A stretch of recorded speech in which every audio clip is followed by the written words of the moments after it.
right, welcome everybody. This is Green Beans 101, and I want to emphasize that if you remember back to college days, friends in college, 101 is an introductory year in school. So that's where we're starting. We can answer some more detailed questions if you'll just save those for the chat box. Just to kind of warm you up, I'd like to give both of us, this is Larry, of course, and this is Leslie. We'd like to ask you to type one word into the chat box that answers this question, and you're only going to have about 10-12 seconds. What is the most popular vegetable grown by home garden growers? Ready, go.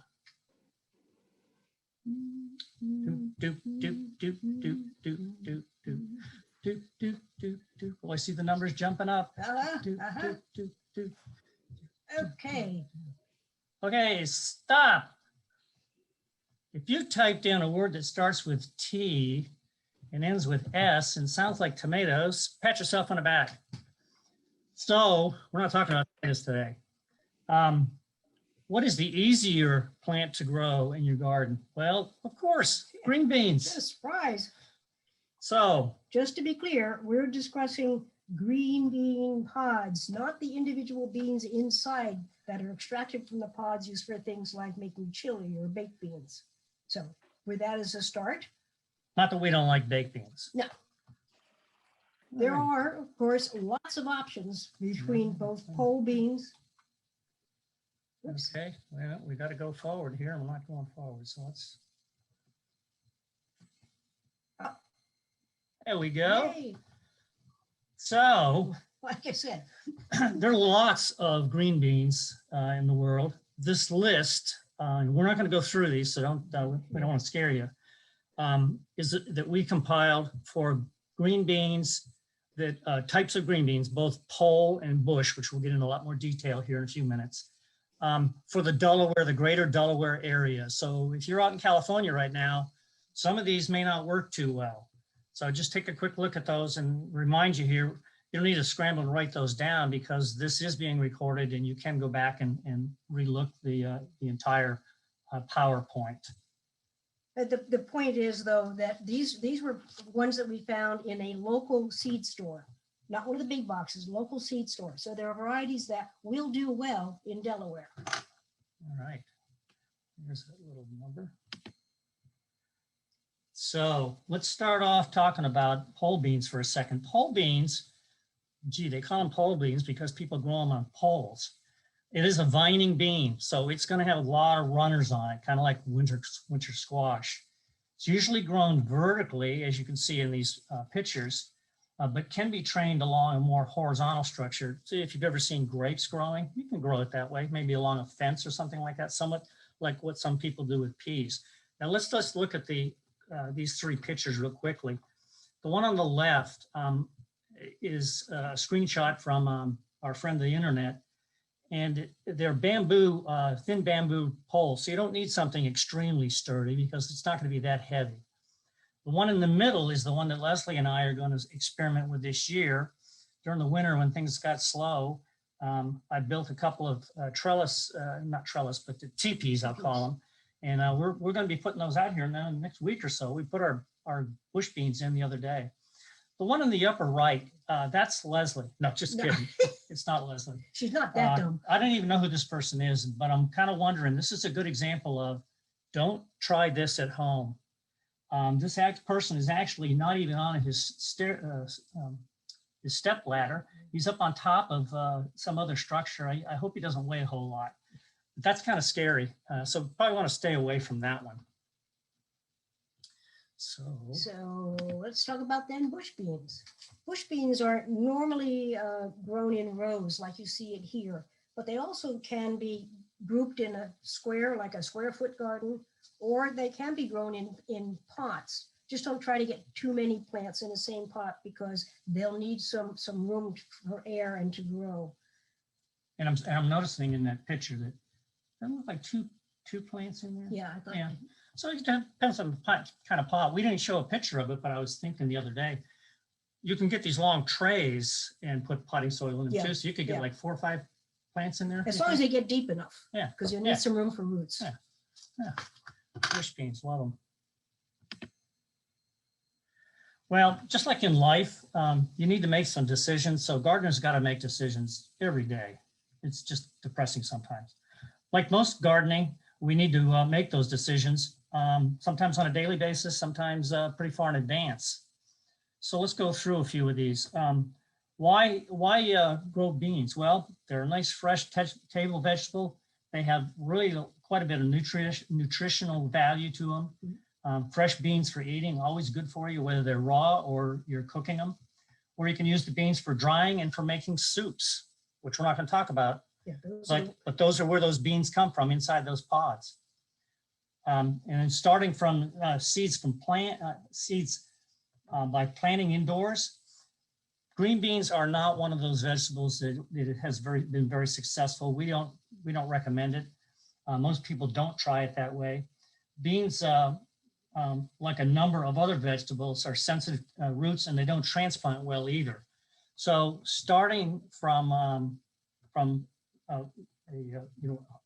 if you go buy one, you still have to transplant it. So that may cause you some problems. Okay, then there's the ideas where you want to grow your beans, whether in the garden or in pots. Usually the way to grow, which we have to choose whether you're choosing bush beans or pole beans. So then what you need to know to select a variety? Various categories. First is how many days to harvest. Some take a lot longer than others. Bush beans have generally shorter days to harvest than pole beans. On the other hand, pole beans have a greater yield than bush beans, but that depends on how many seeds you put in under your trellises. They can get pretty crowded, as we mentioned, so you need to be careful. Soil temperature is fairly important. Pole beans can be seeded in sooner, but they do better if planted at around 75-degree temperature. That's soil temperature. Soil temperature. We'll classify or check that against air temperature shortly. Bush beans need a slightly warmer soil temperature, so having a soil thermometer would be useful.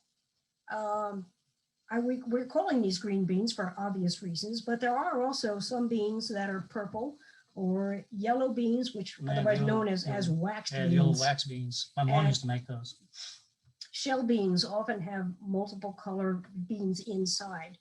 And then one of the last things you want to think about when you're choosing a variety is whether you're going to be canning or freezing, as opposed to eating them fresh all the time. Some things simply do better than others. For example, bush beans, one of the best canning beans is one called Contender, but the tenderette beans generally freeze better. So there it is. This is going to be a matter of you'll finally learn this by history rather than seeing it on a label someplace. So, and that's one of those decisions again that the varieties we've been talking about and we'll continue to talk about. All the criteria that we're discussing and suggesting to you, they go with all the varieties that we're working with here today. The chemistry stuff. The good stuff here. All right. We are in central Delaware right now. That's zone 7. So the data that we talk about today is going to reflect that. So again, if you're in some other location, you want to get your information from your source. Hopefully it's a cooperative extension group, maybe some master gardeners. We are also working with historical data on frost, which will be reflected in our calendar data. So for central Delaware right now, the first frost is usually in late October, and the last frost is around early to mid-May. So we're coming up on that. We just had a light frost about 4 or 5 days ago, I think. Yeah. So pH. pH, this is the acidity or lack thereof in the soil. Beans do best with a pH between 6.0 and 7.5. So if you don't know what your pH is ahead of time, it's a good idea to get a soil test. It's always a good idea to get a soil test, but to have it done before you're planting so you know what your pH is. Also, there are ways to alter the pH if we really have to. We'll talk about that in a few minutes. Excuse me. The soil temperature we mentioned also makes a difference in terms of seed germination success. Again, your soil test can give you some idea no, not sorry, soil temperature. If you So follow those recommendations on the directions on your, and if you get your seeds, take a look at what it recommends for the solutions. For example, if you have too much magnesium or calcium, Which is what we had in our soil this was test a real just last problem. year. what it does is in the clay sand soil that we have, it tends to make it more compact, which adds you'll need to add some organic material to soften it up some. We'll get back to that in shortly. All right, so we're going to talk about tools here for just a minute. And that's when all of these decision things. On the left is a soil thermometer. These run anywhere from $7 to $20. I've seen them. And this one that we're picturing is the one we've actually had. I've had it for years. Mm-hmm. Very accurate and very easy to use. The one on the right, you can actually use for house plants as well as garden plants. And it's a 3-for-1. So you get the pH measurement, switch it, make the switch, and you get the moisture reading and make a switch, and you get a sunlight reading. We've seen those also at around $8 to $15. Next one is the one that can get us in trouble sometimes. And that's the good old air temperature. Air temperature is not the same thing as soil temperature. Well, that's pretty obvious, isn't it? So don't use this thermometer for testing soil. If you stick it in the ground, it's not going to give you the same measurement as a soil thermometer. So it can be a little bit misleading. Why? Well, because it causes you to think that it's time to plant. Like, how hot was it yesterday? Yeah. I think it was got 88 here yesterday. Something, 84. So you're going outside and say, wow, it's time to put in my corn or my soys or whatever.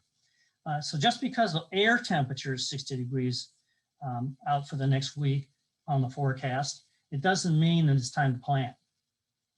Night temperatures and soil temperatures are critical. Let me say that again.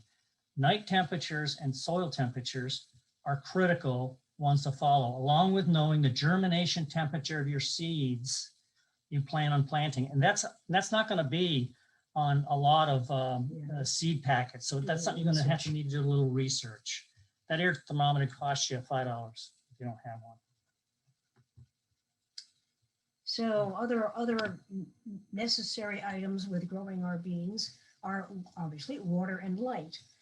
That sounds pretty simple, but it doesn't have to be as easy as it looks. All plants have needs when it comes to water and sunlight. Whether you're talking about pole beans or bush beans, they need regular watering. We use a drip line system in our garden, but many gardeners also use hand watering to supplement rainfall. Well, we suggest using the best way is to water from the base of the plant. If your sunlight issue is also important for most of the vegetables, if you would like to grow plants but don't have a land place to put them, you might try to using pots, growing beans and other vegetables for that matter in pots on your porch where you do have regular sunlight, or where you can move the pots to get as much sunlight as possible for these plants. But also you got to remember that if you're planting in pots, you're going to have to really keep a sharp eye on the watering. So one of those gauge things that you stick it down in there and say, well, that's dry, because most plants in a pot, especially depending if it's like a clay pot, they're going to dry out faster than plants that are in the soil. Speaking of plants, let's talk about planting. So here's the basic details on when and where to plant. Well, we just mentioned the last frost date in this area is early to mid-May. We have not included daytime air temperatures because that's not as important as the soil temperature. If you have at least a 60-degree soil temperature for several consecutive days, that should be about what you need to get the best germination rates. Yeah, and soil temperature reminds me. Last year it was a little bit warmer, early spring. So I grow a lot of potatoes. So we planted potatoes in late April, I think it was, which only need, and potatoes only need about 45 degrees Fahrenheit soil temperature. So the air temps and which impacts your soil temperature turned colder. I think it was like within days after I planted it naturally, and the soil temperature didn't really move that much. So we actually didn't see a potato plant for almost a month. Initial planting decisions require patience. I guess I didn't have any last year. All right, about the depth. The 1 inch is about the basic one you use for both pole beans and bush beans. If you have a sandy clay soil like we do, you might want to use a lighter seed covering, such as something like vermiculite. So as we mentioned, when sandy clay soil gets wet and then dries out, it forms a crust. So it makes it hard for the seedlings to break through it. For spacing, you want to equally space pole beans around the bottoms of the trellis structure. The seeds need to be close enough to the trellis legs or whatever your string is going to be so that they have something to grab onto and to climb up right away. For bush beans, you don't want to plant them too close so that they don't, which would interfere with their airflow, and it makes them a little harder to get to their harvesting.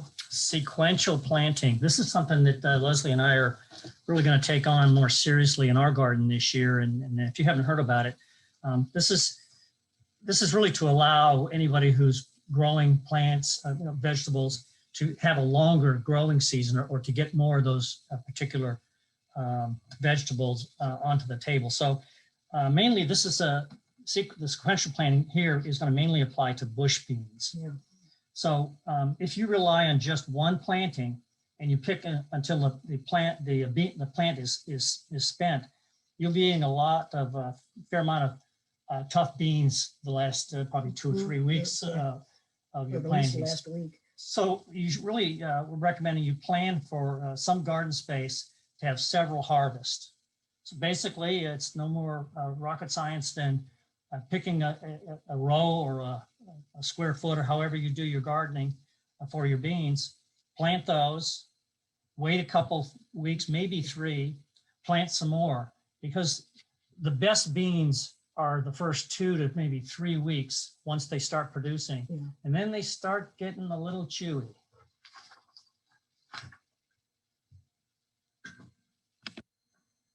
So one of the other things to talk about in terms of getting the best out of your garden is something called companion planting, which this is a matter of planting other vegetables near your beans, which can actually improve your crop harvest.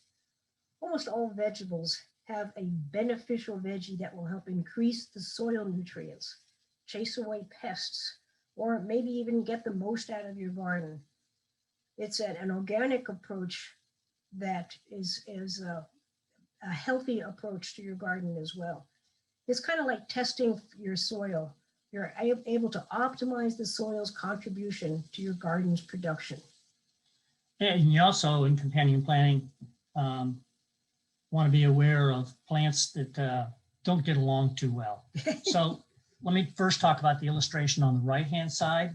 As you can see, there's an artist's depiction of bean, squash, and corn all planted together. This is called the Three Sisters because it incorporates the combination of those 3 plants. And the squash they use is actually a winter squash because it's a vining squash, so it'll climb up the corn stalk. And it's been used by Native Americans for hundreds of years to improve crop yield and minimize crop damage from insects. And they also, Native Americans, for their version of fertilizer back then was that they take a dead fish and they plant it, they put it underneath the seeds that they started, and that provided some kind of slow release fertilizer for their crops. So just as an example, the beans do best when they have carrots and cauliflowers nearby, and they also don't like gladiolas or anyone in the onion family. And that's for both pole and bean, right? Yeah. Okay. but that one on the bottom there, Pole beans, for whatever reason, they don't like beets. they don't like beets, but bush beans do. I grow them, but I don't eat them. That's different. All right, seed orientation. For those who really like the minutia, if you look at the picture here, you see these white spots. That's called the eye. Most beans, it should be readily apparent. So when you're trying to figure out, hey, gee, how do I plant this thing in the ground?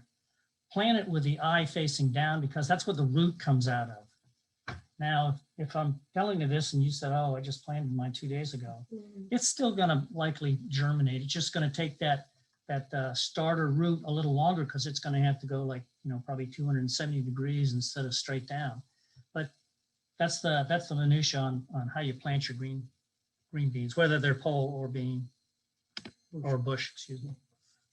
All right, care and feeding. Yeah. Well, as we mentioned, a regular watering schedule is really important. Once or twice a week isn't considered regular. Go by how much rain you've had over the past 3 or 4 days. Especially until you get at least those second and third sets of leaves, yeah. And the earliest, the other item that you want to worry about on the care and feeding side is that you need to thin your plants. The seed envelopes that you get will probably tell you to put them in 1 inch deep and 4 inches apart. Actually, they grow better at about 6 inches apart. If not all of the seeds came up, then you may need to do some reseeding. But 6 inches is a good rule of thumb for the spacing in between them. Okay, and that's for bush, and then for poles. For poles, depending on how big that depends on how big your trellis is. Yeah. They can be 4 to 5 inches apart underneath the trellis, but you don't want too many seeds around the foot of each foot of the branch, the trellis. So talking about fertilizing a little bit, so you need to fertilize most vegetables. You don't just stick them in the ground and Hope for the best. Hope for the best, yeah. So we recommend whatever you're using for fertilizer. And a reminder here, green beans are nitrogen fixers, so they don't really need nitrogen to speak of. They're producing it and putting it back into your garden. But if you are using some other say you need to put in some phosphorus, granular versus powder, because the granular is easier for you to work in, and if there's a breeze, like we get some winds around here pretty often, powder stuff just goes right into your neighbor's yard. Another good one is option is liquid. We're using fish emulsion, which has got some pretty good has pretty good reputation. And they use it after the plants are established, though. Don't do that until the plants have gotten, I'd say, probably 5 or 6 inches off the need to get to ground. the third set of leaves. And just a reminder, phosphorus in your 3-digit fertilizer packages. Phosphorus is for root development, blooming, and fruiting, and the potassium part is for the root and the stem development. So a 10-10-10 fertilizer is generally going to be enough. Yeah. But of course that first 10, the nitrogen, that's not really needed, but it's not going to hurt the beans, but it's not really needed. So then we go to care and feeding. Part of our care item is pests. There's a lot of pests for beans, but we chose the top 3 big offenders. So this first one is one that we see all too often. And couple of ways you can try to work on them, but cutworms. So on the left side, that's the damage to the actual plant, the main part of the plant. These guys will start as soon as the plant comes out of the ground. So they won't wait till it gets real tall, but they can climb up and knock them off. On the right side is the grubs damage. So the visual signs are really chewing damage at the base of the main plant, often, very often on the young plants. And the cause is, of course, as I just mentioned, the adult cutworm or their grub in the larval stage. Both hide during the day in plant debris or soil. So keep your garden neat. If you're using grass clippings in your garden, might want to reconsider that, because that is one of the places, as well as heavy leaf mulch. Larvae are in the soil and they become active in spring, chewing on the stems near the soil. And they do go after most veggie crops and can do some significant damage, particularly, as I said, to the young plants. So if you want to try some control items for cutworms, we've been told, and we have to choose this ourselves, but what we call a stem collar. You could use a toilet paper roll or small cans, but things that you would use for hand picking and application, or that you could also apply crushed eggshells or diatomaceous earth around the base of a plant. This year, we're going to try the idea of stem collars using 1.5 to 2 inch diameter, 4 inch tall PVC piping. And like we said, putting lawn cuttings around the bottom of the mulch is not a great idea. This kind of protection, the collars, does not work with bush beans. So sorry about that part. No, we're going to use them on bush beans. We're not Oh, going to use them on pole beans. I had that backwards. Sorry, not on pole beans. That's okay. Oh, and one thing on those, the crushed eggshells and diatomaceous earth, that also works for slugs. We get slugs Oh, yeah. every once in a while. Yeah. They don't like sharp edges, and that's the premise behind that theory. And it is has been pretty. So we've used it. It's been pretty successful. You get to eat more eggs that way too. Okay, so the number 2 and number 3, the bean leaf beetle on the left, that's what he looks like up close, he or she. That you notice is on the top of the leaf, but they can be crawling around on the bottom too. They're very small. They chew holes in the leaves, so you could be looking for holes in the leaf from the tops, but they are often on the underside of the leaf. Root damage is also possible with these guys as a result of their larval boring into the roots. And the control on this, guess what? Hand picking. Take a little cup with some water in it and a little soap, dish soap. Yeah, thank you. And kick them in there. If you have a serious infestation, you're going to need to spray probably with something like a pyrethrin, which is an organic compound derived from the chrysanthemum. Now, the picture on the right is a lovely shot of aphids, also on the underside of the leaf.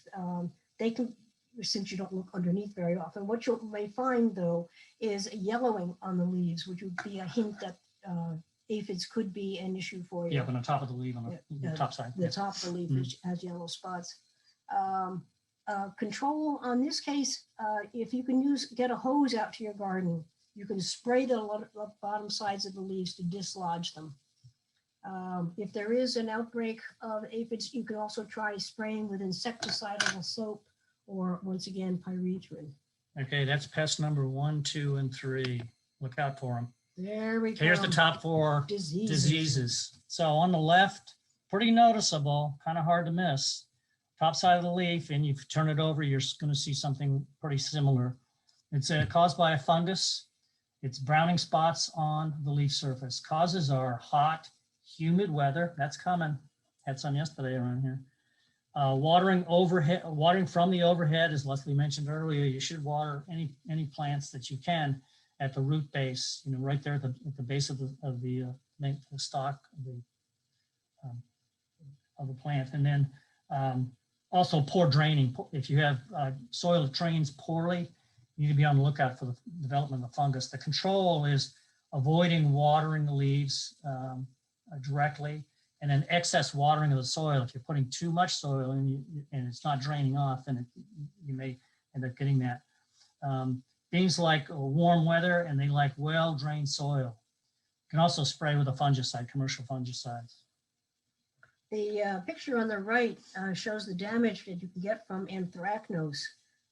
You'll see brown spots on the pods and leaves and wilting leaves, and they just literally quite a fall apart. Yeah, those look nasty. Yeah, they do look awful. They come from spores that are wind blown or from splashing rain or insects. So it's kind of hard to see. All of a sudden there will be an issue with it. One of the best ways of control is to find disease-resistant plants. And once you do see this, however, you really need to pull out those infected plants and do not put them in your compost. Yeah, bad idea. All right, number 3 and number 4. On the left, that culprit is the beet, yes, beet curly top of iris. It causes curling. If you look kind of close at that, it's got some yellowing in it too, but the leaves are all curling under and yellowing of the leaves. Cause is, yep, a virus transmitted by a leafhopper insect as they feed frequently during warm weather, as they seek younger plants, and they can kill a plant. And the virus can overwinter. More good news on viruses. Control planting disease-resistant beans, always a good idea. When curled leaves are noted, look for leafhoppers on the top and on the bottom of the leaves. And then hand pick or spray with an insecticidal soap. Remove the infected plants. Don't compost them. And last but not least, although there are more, of course, but these are just the only ones we wanted to mention. They're the ones you see the most often. It's called bean common mosaic. Mosaic aptly named because of the various colorations on the leaves. It's a kind of an alternating pattern of light and dark. It's caused by a virus, and it comes in several forms, which also can, unfortunately, overwinter in infected weed hosts. And it can be spread by aphids. No, not now. They're back again. There's, again... infected pollen too, yeah? Oh, yeah, right, I forgot that. Yeah. Controls, again, finding, if you can, disease-resistant varieties. Make sure you have clean tools in your garden, because it can work. If you dug someplace else that has the virus, you'll transmit it from one place to another in the garden if you use the same tool. You also might want to consider using a row covering material. But once you have the disease, again, these are ones that should be removed and not composted. All right, the slide we've all been waiting for, harvesting. Yay. This is when it gets good. All right, bush beans. Harvesting time is short, as I mentioned a little earlier, maybe 2 or 3 weeks. Another reason for using, of course, sequential planting. And it should be done daily. It's kind of like our asparagus right now. Yeah. You have to go out there twice a day to do those. When you can feel the seeds, and you notice this gentleman's hand here, when you can feel the seeds inside the bean pod, that's a good time to pick for bush and pole beans. If you wait till they start getting kind of pretty big, then that's the beginning of the tough bean. For pole beans, they have a slightly longer picking period, and the younger pods tend to have a better flavor. One way to check is if you bend the bean in half, it should snap. If it doesn't, it's probably too old. Bean size for both pole and bush beans, 4 to 6 inches is what they say is fairly typical for most varieties. 4 to 6 inches, and then about the thickness of a pencil. So take a pencil out to the garden. Yeah. Pole beans can get slightly longer, but you still want to continue, especially with pole beans, to do regular picking. And what it does is it adds time to their pod development. That's a good thing, right? Yeah, always, always. All right, a little bit about storage. If you got all these beans piled up in the refrigerator, you can't eat them all, and you're tired of that bean casserole. You want to store some of these. So for bush beans, there are a few options here. So this applies for bush beans and pole beans. Yeah. Mm-hmm. Yeah.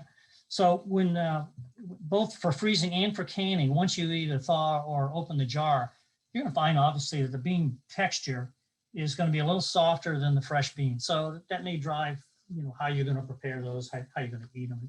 They're not like fresh.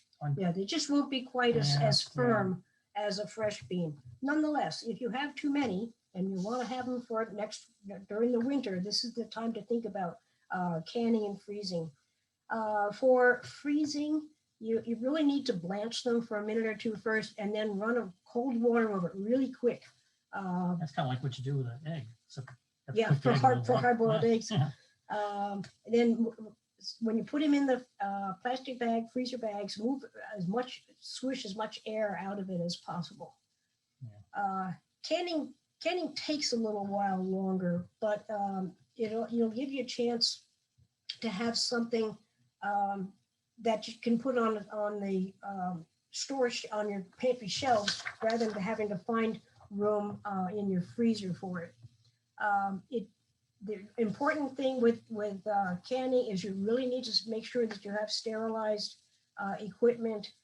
What's nice with canning is you use the jars over and over and over from one year to the next. All you need to do is replace the little flat lid. So there's a little bit of an investment, Yeah. but it's you get it back most of the time because it's.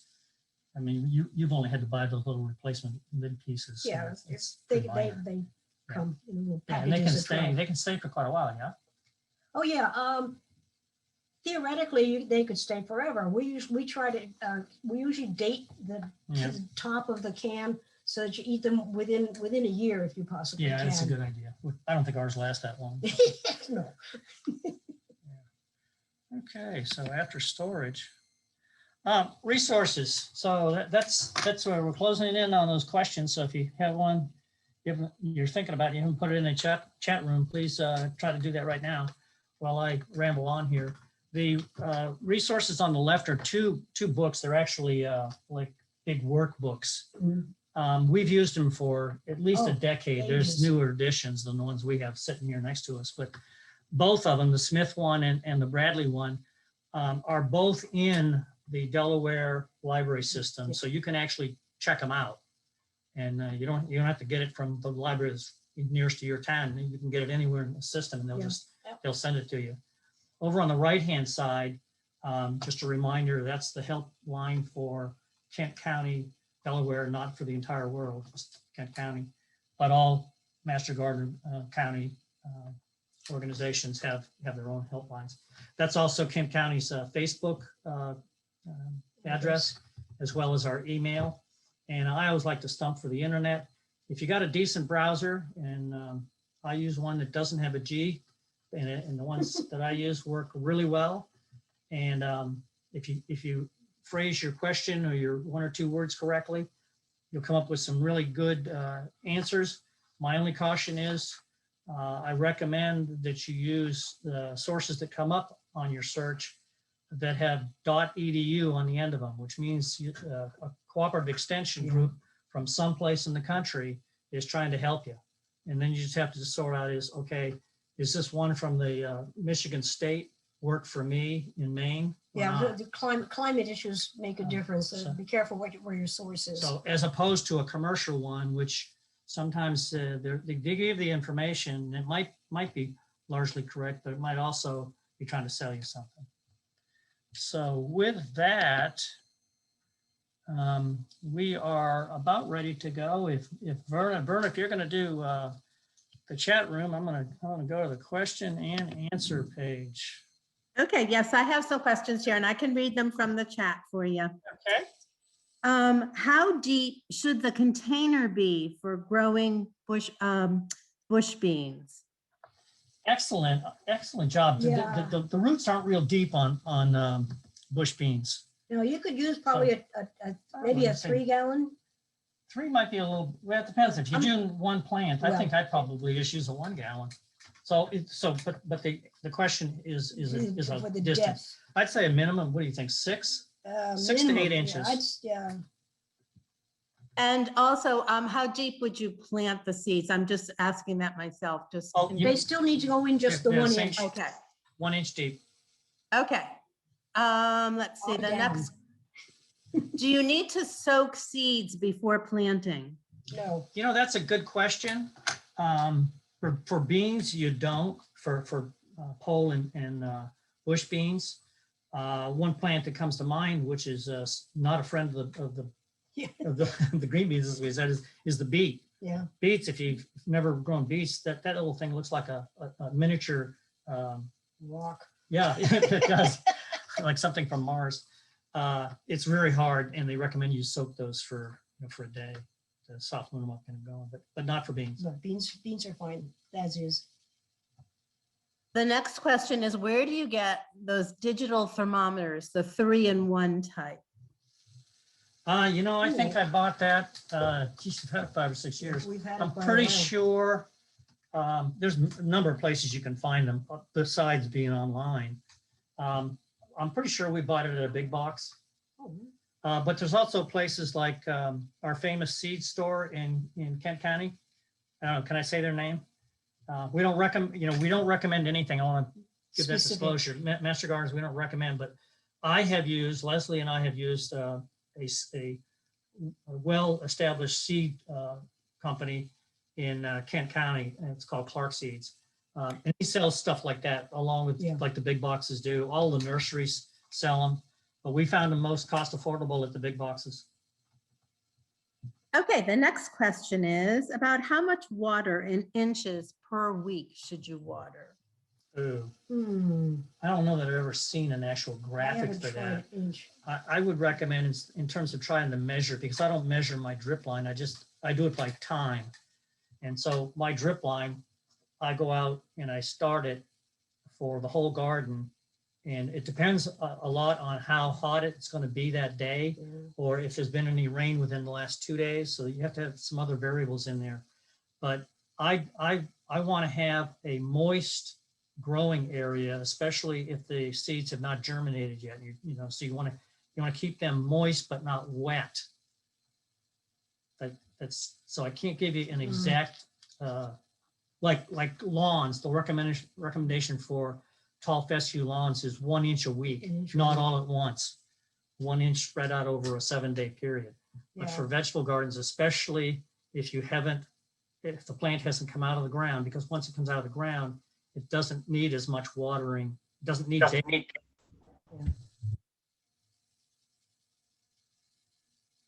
think you're on mute. No. I haven't touched it. No. Okay, okay, you're back. Yes. Okay. Okay. And I think you addressed this, but I'm going to ask it just in case. Sure. Will crushed eggshells around the base of the plant control cutworms? They should. It's one of the Yeah. things they don't like, just like diatomaceous. Diatomaceous, we have and we've used it. The downside to diatomaceous earth is 2 things. It's expensive, and if you get a hard rain, you got to reapply it. It washes away. Eggshells don't fall apart in the rain. You just have to eat more eggs, or get your neighbors to give you some eggs, and make sure they're dried out before you crush them. But they do discourage cutworms, and they really discourage slugs. Yeah, we've used them also, crushed eggshells, specifically to control slugs around strawberries, Yeah, on the bottom of good- strawberry good plants. point. And I think you've kind of addressed this, but I'm going to ask it again. My garden seems to have a lot of slugs. Any suggestions? Well, I'd ask a question first. If there's things out there that the slugs like to sleep over winter, if you will, underneath coverings. Like I put plastic row covering on because we have such a problem with windblown weed seeds. And when you take that covering, the plastic covering off, you find all kinds of slugs. You got to Yeah. run around with salt or however you're getting rid of your slugs, or pieces of wood or garden debris. That's what they like to hide out in there. So one of the solutions to that, the homeowner's garden solution to multiple slugs is go out and buy some really cheap beer, and that you're not going to, you don't want it to, you don't buy it to drink it. You put it in a small cup in a hole in the ground so that the lip of the cup is pretty much level with the ground. At the surface. They'll crawl in there and die because they can sense the sugar content from the yeast being busy, Yeah. and they'll drown. And so you just have to replace them every 2, 3, 4 days at a time, depending on how many slugs you got in there. But it's debris that causes them to be hanging around. And you had a comment about, somebody had commented that they liked your suggestions for pests and they also do the same thing. Okay. Can I plant beans close to green peas? Yeah. I don't see any yeah, reason not to. I think they play soccer together. You want to, don't want to put the That's not- rows too close. They're not a problem. Usually 12 to 18 inches apart for the rows themselves is fairly typical to give the plants, again, enough air space so they Yeah, can. you're not going to get any cross pollination. No. And the peas are, unless you're letting them go really crazy, they're not going to latch onto the beans, because if they can reach them, then they're going to climb on them. That's what I'm saying, keep So- the rows at So least a keep the foot rows apart. a little bit apart, but there's no problem with like there is with Yeah. beets. Could you talk a little more about growing in containers?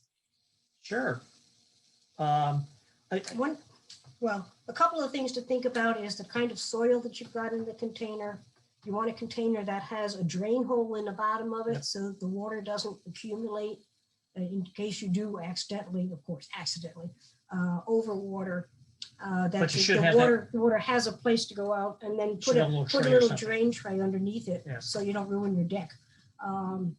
Container, just from a pot standpoint, again, be careful what your soil is. Different, there's potting soils and there's potting soils. Some are better for veggies than they are for flowers. I'd blend it with some of the soil Blend it, that you yeah. have available and mix it up. So it's got to have some organic, and that's what potting soil is going to help you with. And personally, if I was doing it, I'd use those long trays, because then I Long could trays, get yeah. like 3 or 4 Yeah. bushes Yeah. in there. You could grow pole beans in those, but you have to put your pot You want near something- a place where it's going to climb up Yeah. like 6 or 8 feet. And that means you can't move that pot around. There's one of the reasons for putting things in containers is to maximize the amount of sunlight they can get. If your house blocks sun outside too much. Yeah, because the gardener's definition of full sunlight is 6+ hours, Yeah. continuous hours of sun. So if you have 6+ or more, that's full sun.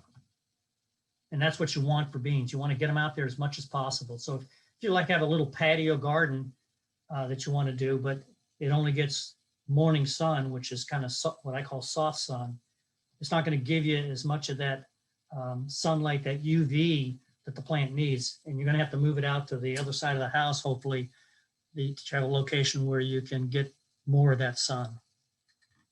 So that's one of the main reasons for using pots or Containers. trays, Yeah. containers, yeah. And there's also a question about the overall yield, like how many plants should you plant? Oh, that's a great idea. That's a great question. I wish I had thought of that. So let's say Leslie and I are not a good example, because 90% of our crop We'll give it goes away. out the door to donation. So we grow for theoretically a lot of people. If we were growing just for ourselves, and we do Leslie Yeah. cans. So You freeze, too. you freeze, the beans you freeze, Beans I yes. freeze. So we put away quite a bit, but we probably put in, and we grow more than one crop a year. We probably put in Well, 2 dozen. yeah, I was plants gonna say easily. 30 or so. And then, but sequentially, so you've got them all season. So if it was just us, just growing it for us, we'd probably only put 30 in may be about, too many, we yeah.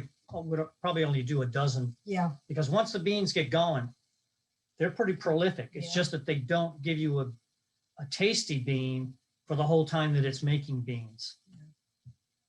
So those stringy ones, they ought to go into the compost, unless you can get your dog to eat them. Do deer like green beans? You know, deer like there's- almost anything. yeah, there's green not a in lot our of stuff garden. they won't eat. And we have deer, we have a problem where we are with deer.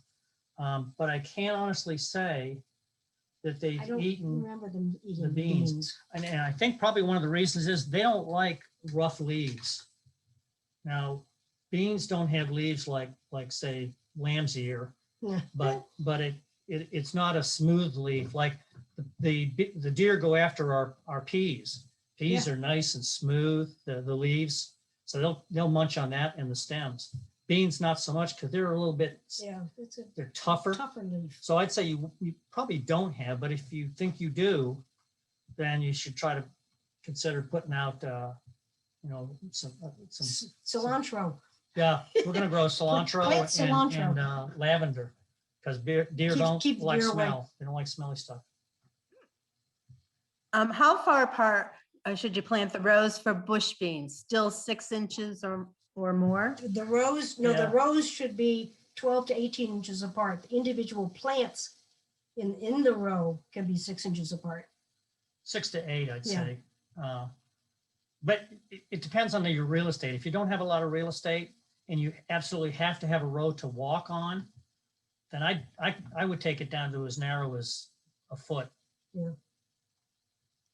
I have green onions in one raised bed. Can I plant beans in an adjacent raised bed 2 feet apart?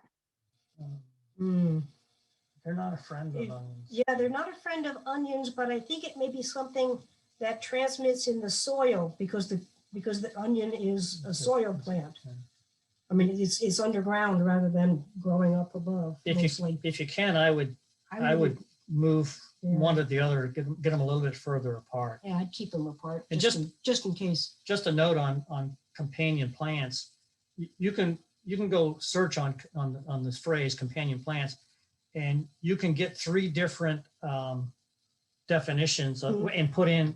You'll see these tables that say, okay, these plants are compatible with those plants, and these plants are not compatible with others. You may have to compare 2 or 3 of those before you're comfortable with, okay, I think I got the list that I need. There is some disagreement, if you will, from Yeah. sources that I've seen on, and so we tried to filter that out with the information that we provided today for companion plants The with ones where regard we to find- beans. Yeah, they find the most commonly selected groups. There is a request to put the bean variety slide back up again so people Sure. could see. Yeah, just give me a second.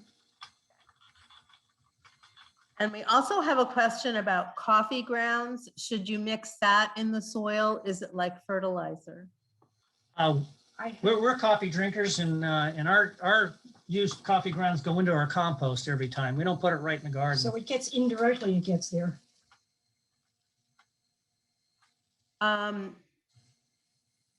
For raised beds, how Okay. close together can they be planted? 9 plants per square foot? 9 per square. Well, That, that's going to be kind of tight. Although Yeah. if you put them around the perimeter, yeah. because they can overhang as long as you don't have. If you're the distance between the top of your soil and the upper edge of your raised bed, Yeah. if it's only I'm going to say 3 or 4 inches, that's not going to be a problem because the plant's going to get taller than that. I'm assuming you're talking about bush beans. Will get taller than that. So if you put them around the edge, then you can put a couple in the middle area. I think you Yeah. could squeeze 9 in there. I was just trying to picture A a foot. foot I with mean, the foot's not a seams. lot. It'll be tight, but you could probably do 9, yeah. They will definitely, when they get to mature size, they're definitely going to overlap. Oh, yeah. And the reason why you like to have just enough distance between plants, or even like trees that you grow together, grow out in your yards, is most plants need air flow around them. Otherwise, you'll see a lot of people that have arborvitae that are growing too close to each other, and they end They'll up die. having problems with fungus because there's not enough airflow going past the plant. Have you tried the woven fabric bags for beans? I have not, but I mean, I've seen them. I'm not sure I know anybody that has. No, I don't see any reason why they wouldn't work. They're like a modified pot. Again, I don't know how much soil or water Yeah, that- retention, or how porous they are. Yeah, that's what I was gonna wonder, is just make sure that they drain well. Because you don't want to try to grow beans in mud. But I think they're probably porous. We have a listener who says we have a lot of deer and rabbits. Will they Uh-huh. eat the potato plant leaves?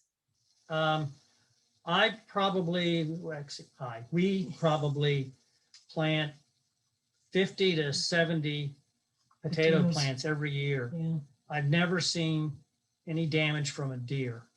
And we have rabbits We have too, rabbits, but we do have a small fence around yeah, us, we chicken fence. wire fence. I don't think rabbits will eat them anyway, because the leaves are a little rough. The only problem I have with potatoes is occasionally, and it's hasn't been bad the last 3 or 4 years, is Colorado potato beetles. Potato beetles, right? And here's another potato question. Can you plant sweet potatoes with bush beans? Why not? Oh, sure. But the only thing I would caution you is Sweet potatoes. Sweet take up potatoes- A lot of room. sweet potatoes take up a lot of room. If they're the vining sweet potatoes, if they're a bush sweet potato, which is what we grow, they still vine. even- They just yeah. don't vine as far. So sweet potatoes in general need a fair amount of room. Oh, yeah.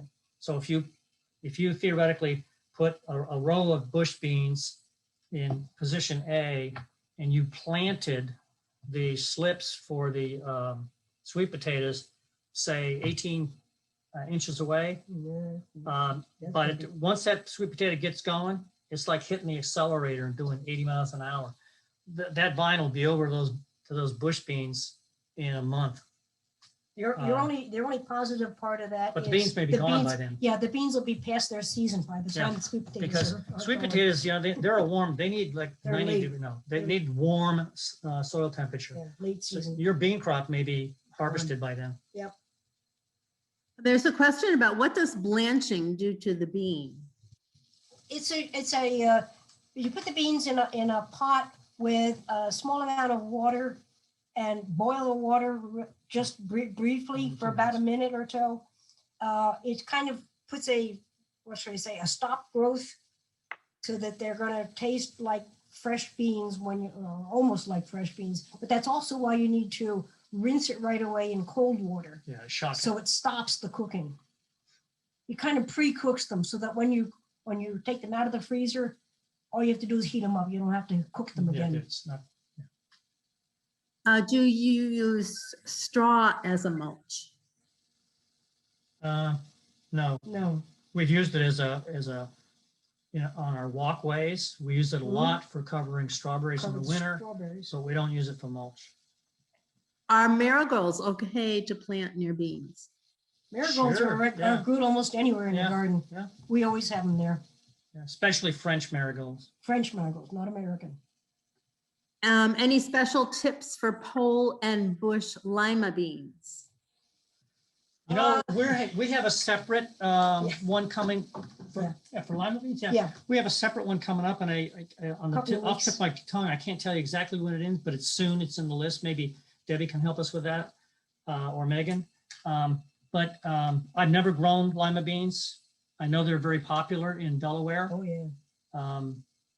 So I would defer to the person who asked that, or anybody else interested, to take a look at. Can you? We're actually having one of these 101s on May 20th for pole lima beans Okay, specifically. good. May 20th. So- Yeah. So mark your There you go. calendar and be sure to register. Is there a bush bean variety that is best for pots? I haven't seen it separated that way. I don't think they care. I think the bean just So, wants, as yeah. long as they got some good soil and some sunlight, I don't think they care whether they're in a pot or in the ground. But I have seen some that they have a recommendation thing on them. Yeah, for But I don't recall seeing one when we did our research for this particular slide that's up, Mm. that said, Yeah. great for pots. There's a participant who said that she tried to do a 9 per square foot garden last year, but it was Uh-huh. tight and she had fungus Ah, in it. Uh-huh. well, that's again a problem with the airflow of having the plants too close Airflow together. And, Right. This frequently comes on the wind well, and the soil might be too and the moist. soil too. And there was someone who uses grow bags for cucumbers and the water drains well. Mhm. Oh, good. Okay. I think that is it. You have answered. And lots of compliments saying how wonderful your presentation is and how well you answered the questions. Just wanted to let you know Thank that you. that's it. Well, we enjoyed it, and we were happy that people were able to take some time out of their day to share this with us, because Oh, one new message. Let me just see. Wait a minute. vegetables.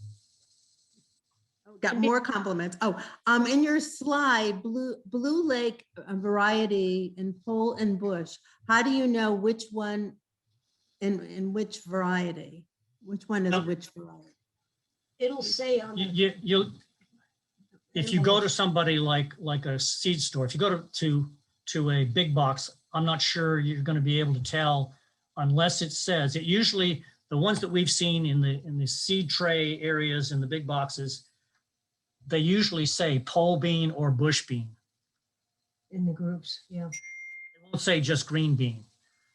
So you should be looking for, if you're interested in the Blue Lake pole, you should be looking for just that, Blue Lake, but it says pole bean on it. It's very clear. As opposed to bush. If it doesn't, 9 times out of 10, it's a bush bean. Sounds good. And someone was asking about the evaluation link, and it is there. I see it in the chat box. So you can check that out. And again, many, many more wonderful comments about how good your presentation is. So thank you all for coming. And Well, thank you.